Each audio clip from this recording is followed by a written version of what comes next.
Okay, welcome sa another vlog.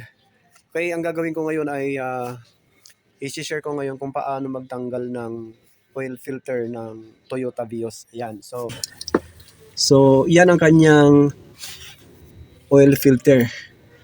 Yan, so nagpalit tayo ng langis pero kailangan palitan din ito.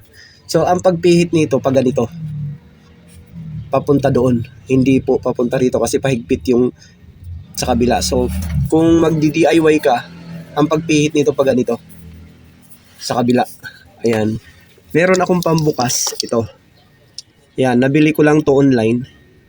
Yan, so maganda kasi ito dahil eksakto mismo. Yan, dito. Ayan siya. So lalagyan ko siya ng vice grip sa ilalim kasi wala akong socket. So yan. Ito yung vice grip. Yan. Ito naman yung aking pambukas. So pipihitin natin yan. Okay. Okay, so ayan, bibirahin na natin yan.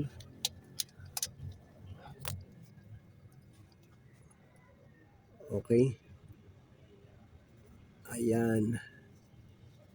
Gumagalaw na siya. Dito, dahan-dahan lang kasi dito hindi pwedeng ma-lost thread ito. Yung kanyang thread.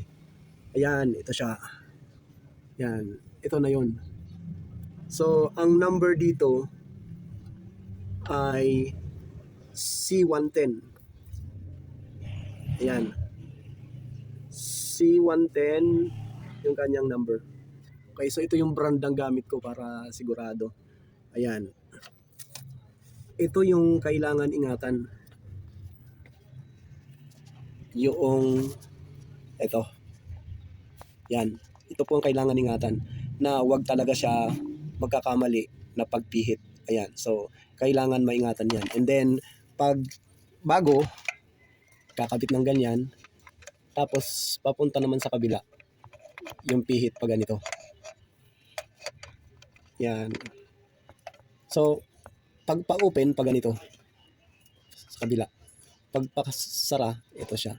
Ayan. So, ganun lang guys. So, ganun lang kadali magbaklas ng oil filter. Kaya pag kayo magdi-DIY, ang suggestion ko, pwede ka naman humawak ng tornilyo para hindi ka hindi ka maligaw.